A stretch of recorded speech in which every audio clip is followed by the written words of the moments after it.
Mas então vamos falar de notícia boa? Notícia boa, hein? Não tem notícia boa?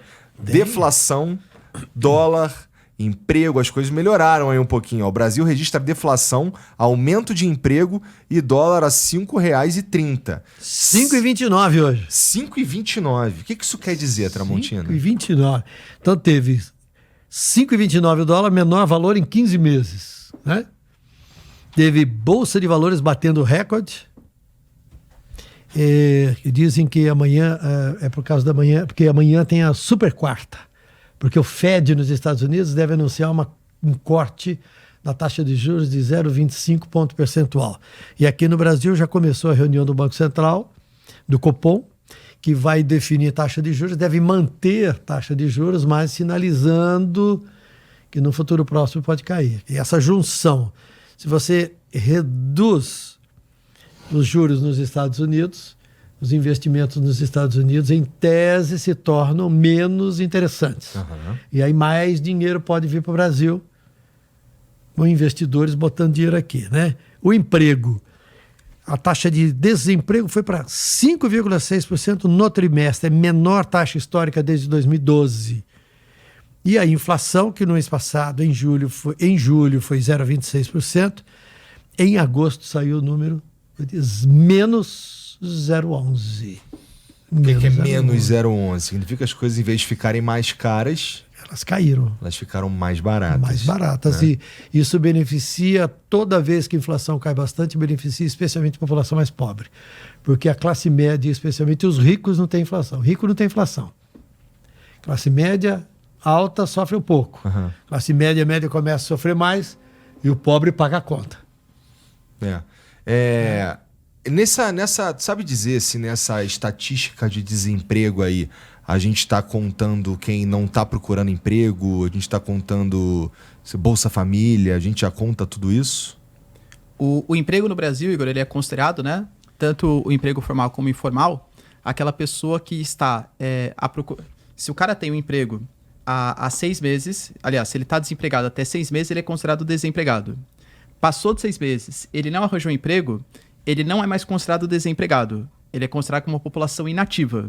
Então, você pode ter sim um dado de queda do desemprego, mesmo sem ter um aumento exatamente do emprego. Uhum. Porque o IBGE ele vai considerar que a pessoa virou uma população economicamente inativa. Tu acha que esse jeito de olhar para a coisa funciona? É o melhor jeito possível? Não, acho que é o melhor. Existem outros organismos. O DIESE, por exemplo, ele faz outra metodologia, mas também tem que levar em consideração o passado. Não dá para mudar agora, porque aí muda completamente a análise histórica que a gente faz, né?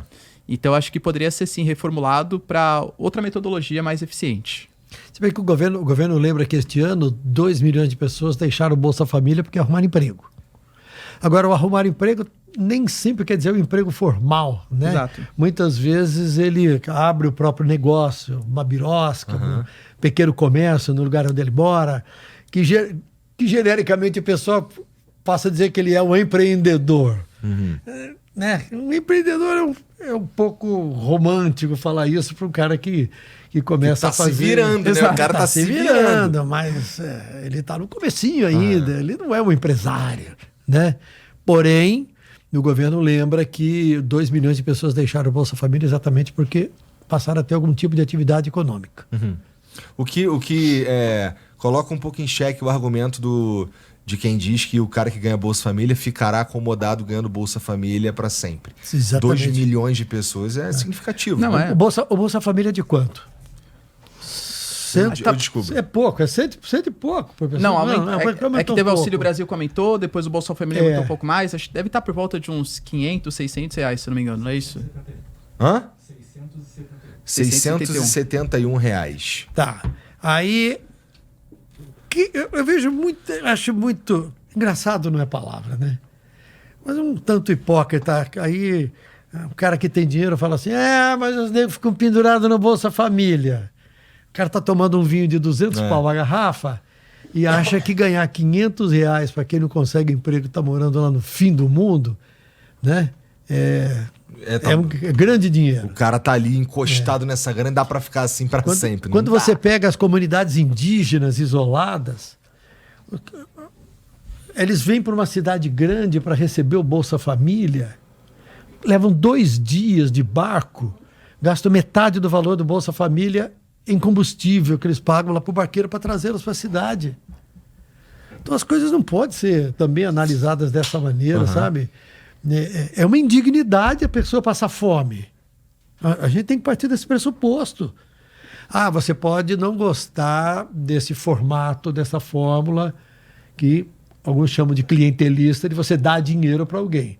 Tá bom. Então você não dá dinheiro para ninguém. Aí o cara passa fome, aí pode. É uma discussão longa, né?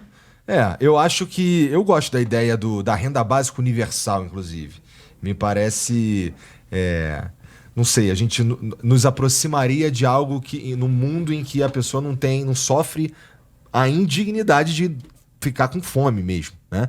Então, sempre curti essa ideia do... Você lembra do programa Renda Mínima, do Suplicy? Lembro, é bem parecido. Vereador, deputado federal, senador, deputado, enfim, Suplicy continua aí martelando a renda mínima dele. E outro dia, foi a Nova Zelândia, a Finlândia, que assumiu a renda mínima, adotou a renda mínima. Alguns países estão adotando a renda mínima, então o Suplicy, que martela isso há 50 anos, defende a existência de uma renda mínima para todo cidadão brasileiro. Né? Hoje...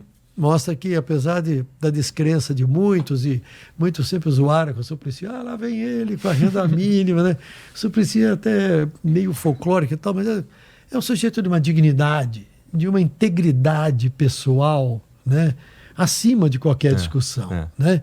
E o Suplicy sempre martelou esse ponto. E hoje, essa luta dele aqui no Brasil não avançou, mas... em alguns outros países, fórmulas muito semelhantes têm sido adotadas. O Suplicy que gosta muito de Racionais MCs e de Bob Dylan. Gosta muito de Bob Dylan também. Quando ele veio no Flow, ele foi cantando Blowing in the Wind. É a música dele, dele. Se amarra. E de fato, assim, eu acho que... Eu gosto bastante da ideia da renda mínima. Eu acho que teria... A gente tem... sei lá, suponho que a gente teria condições de fazer ou propor alguma coisa que faça sentido aí pra... E aí a gente ia parar de ter gente com fome, que é a grande questão. Exato. Né? O cara com fome, ele consegue produzir o quê? Ele consegue operar o quê? E a gente tá desperdiçando potencial humano com essa galera que não consegue fazer nada, né? Mas era só o cara ir trabalhar. Irmão... não era só ir trabalhar, né? Primeiro que tem uma parte da população não consegue dizer onde mora, né? E ao não conseguir dizer onde mora, já não consegue emprego, né? Emprego formal, primeira coisa que acontece, né? Os caras pedem logo um comprovante de residência, não tem, já era, né? Então o problema é muito mais complexo do que o cara não quer trabalhar.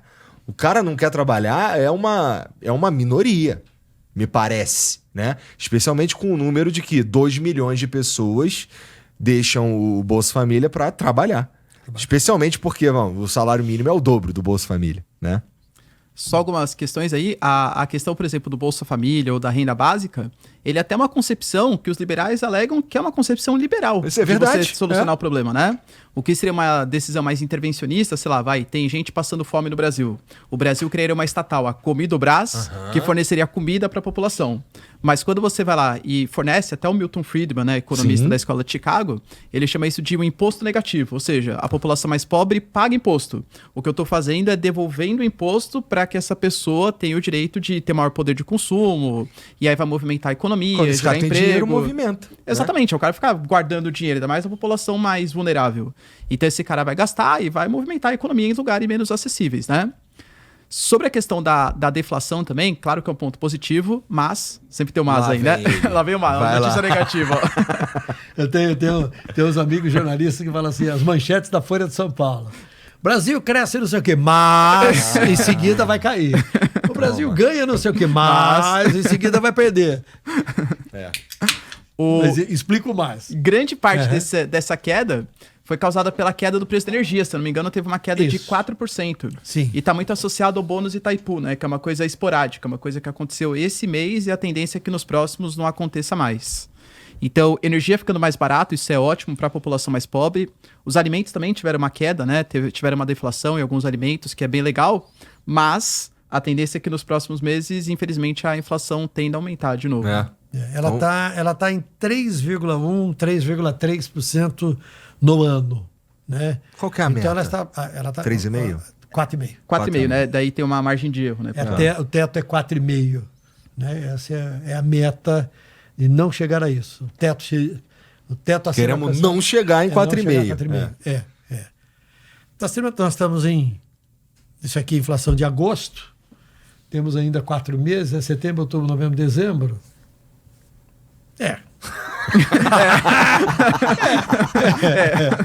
Dá. Um pouquinho de sorte, a rocha aqui, como diz o outro, a coxa aqui, né? Aperta ali, talvez dê. E esse cenário da economia lá, o que vai acontecer amanhã na super quarta, a gente... Bom, todas as previsões, quando faz-se uma previsão de que os juros diminuirão, e isso já puxa aqui como funciona o mercado brasileiro e tudo mais, essas previsões, geralmente elas acertam, né? É uma previsão muito embasada, né? Então provavelmente a gente tem uma notícia para nós boa, uma notícia boa em geral, do que vai acontecer amanhã com esses juros americanos caindo, né?